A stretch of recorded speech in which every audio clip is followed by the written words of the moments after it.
Carolyn Kennedy Bessette's final days, 10 heartbreaking revelations about her life with John F. Kennedy Jr.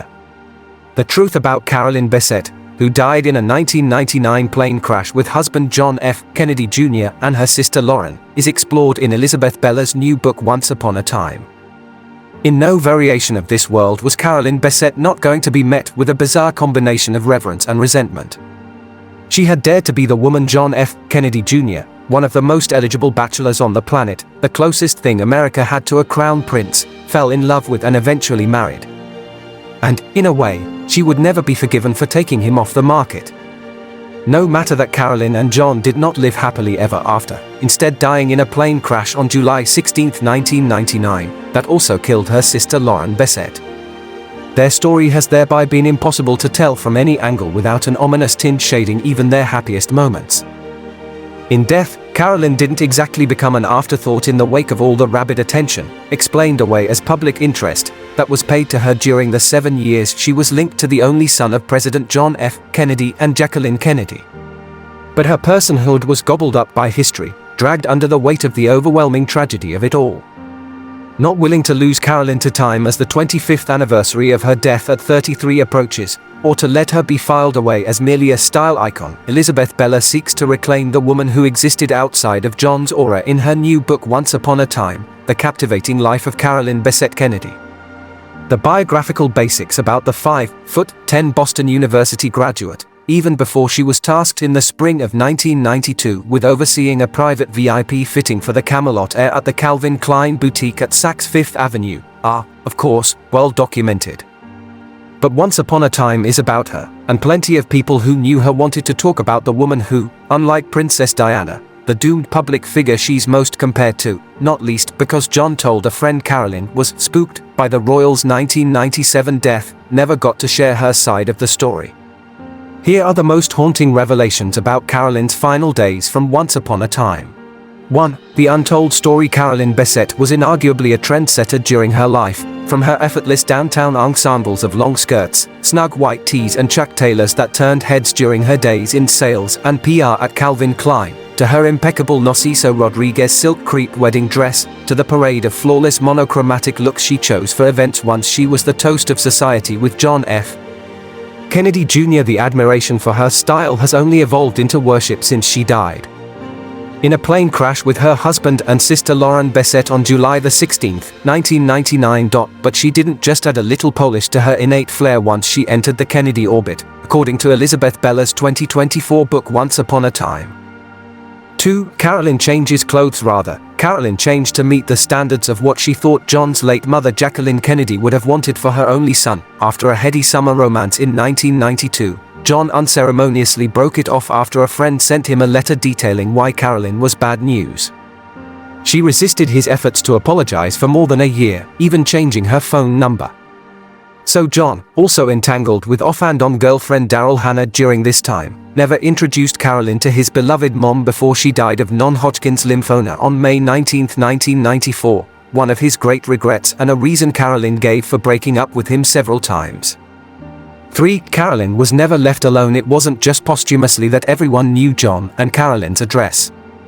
She had already moved several times since meeting him in 1992, from the East Village, where she first lived upon moving to New York from Greenwich, Connecticut, in 1989, to Greenwich Village in 1993 when paparazzi started staking out her apartment, and then to New West Village Digs in 1994 after they tracked her down again.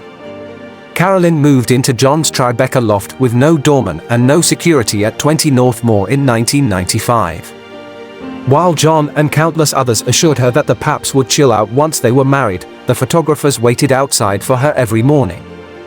And by many accounts, the coverage of their relationship, feverish and intrusive as it was before, only got worse. For, like a caged animal, other than never really enjoying having her picture taken, even as a teenager, Carolyn's increasingly reclusive ways were the antithesis of her actual character. According to friends in the book, she didn't like to be alone and was always on the go during her single days. She was described as a fiercely caring friend who'd be first at the hospital if someone was sick or who would call because she'd seen a look on a colleague's face earlier in the day and guessed correctly that she needed someone to talk to. 5. A vicious cycle. For most of her time in the public eye with John, Carolyn didn't hide her aversion to the press, turning her gaze downward, like the similarly hounded Princess Diana, Bella notes, as she made her way into events and not bothering to force a smile. She also eschewed the advice she got from John and others to appease the paparazzi by posing for one good shot to get them to go away. The more she resisted, the more the photographers got in her face, some yelled vile slurs at her to elicit a reaction, and the more she was portrayed as difficult or cold. 6. Hard to believe friends Carol, MJ, Michelle, Hamilton South and Betsy Risinger Ziegel all scoffed at the persistent rumor at the time that Carolyn was having an affair with an ex-flame. She would have never jeopardized her marriage by an affair. She was way too smart for that, Michelle told Bella, while Carol and Hamilton just laughed, according to the author. Multiple people in the book also said that, while Carolyn loved to have a good time, they never saw her drink more than a few glasses of wine or dirty vodka martinis. And everyone quoted said they never saw her use drugs, contrary to rumors from that time that she was doing a lot of cocaine in 1998. 7. The happy times. Nothing is more heartbreaking than recalling Carolyn and John's happiest moments, the times when they were truly able to enjoy each other without feeling intruded upon or compelled to perform for the public. Case in point, their candlelit September 21, 1996, wedding ceremony in front of only 40 guests on Cumberland Island, the spot so low-key the church didn't even have electricity. 8. Love of her life. Gustavo Paredes, the longtime manager of the Hyannisport house Jackie left John and his sister Caroline Kennedy, recalled how John told him in the summer of 1994 that he'd never believed in stories about meeting the one, that such an instant connection doesn't happen in real life. Then, Gustavo said, John added, well, that happened to me. His daughter Ariel Paredes told Bella, they would love hard and they would fight hard, but they were very much a couple. Friend Betsy said that photos from her March 1998 wedding in Miami showed that Carolyn and John were deeply in love, and in love with life. That is how I remember them, when they felt safe.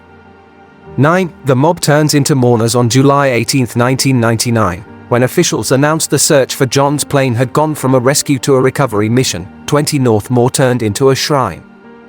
With Carolyn never to emerge again, photographers instead took photos of the candles and flowers piled outside the front door and the horde of people who made a pilgrimage to Tribeca to pay their respects. 10. Hindsight hurts. Even those who were privy to the issues Carolyn and John were having told Bella that it took years, long after the couple were gone, to really get what the once private person caught up in Kennedy mania went through. At the time, it could seem like she was blowing it out of proportion, said Sasha Chermath, a longtime friend of John's who ended up close to Carolyn too. Even her closest friends and husband sometimes couldn't see it for what it was. Sasha continued, everyone thought, come on, figure this out. Only in hindsight, from this perspective now, I see that no one was really fully there for her in that way. That proved to be further isolating for her, compounding her fear and anger, but her anger was healthy given the situation. And like and share. Thanks you for watching.